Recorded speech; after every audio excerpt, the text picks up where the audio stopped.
नाज़रीन, नसीराबाद शहर में वधंदड़ बदमनी खिलाफ़ सुजाग शहरी इताद पारां अमुन रैली कढी वई।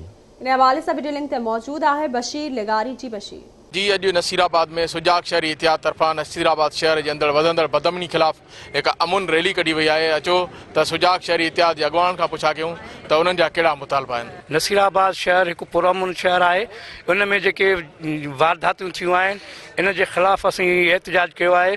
असांजो मुतालबो इहो आहे त जेके बि चोरियूं थियूं आहिनि नसीराबाद शहर अंदरि मोटरसाइकिलूं वियूं आहिनि ऐं ॿियो जेको सामान वियो आहे शहरनि जो वापसि कयूं ॾिनियूं वञनि। We want peace. अमुन असांजो बुनियादी हक़ आहे ऐं असां चाहियूं था असांखे अमुन खपे।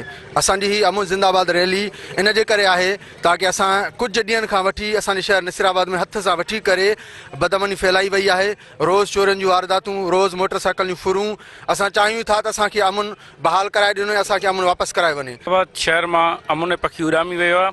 असीं एसपी कंबर शहदाद कौर, DIG लाड़काणो खां ऐं CM सिंध खां परज़ोर मुतालबो था कयूं त नसीराबाद शहर जे अंदरि जेको बि अमुन ख़राब कयो वियो आहे उन फौरी तौर नोटिस वठी करे जेके बि चोरी थियल आहिनि वापसि कराई वञनि। कुछ वक्त खां वठी एक बदमनी जी जेका बाहि भड़की रही है, असीं सम्झूं था त इन बदमनी जे पोयां केरु आहिनि, इन्हनि जा पेरा कहिड़ा आहिनि ऐं उहे यकीनन जेके पेरा असीं खणूं था उहे फिरंदे नसीराबाद थाणे जे अंदरि जेका SHO जी ऑफिस आहे उते वञी उहे पेरा खुटनि था।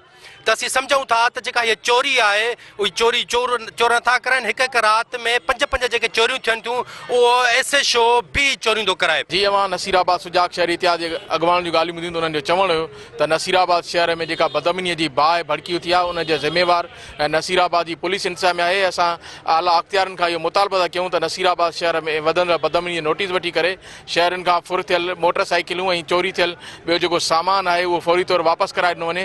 ॿी सूरत में असांजो एहतजाज जारी रहंदो।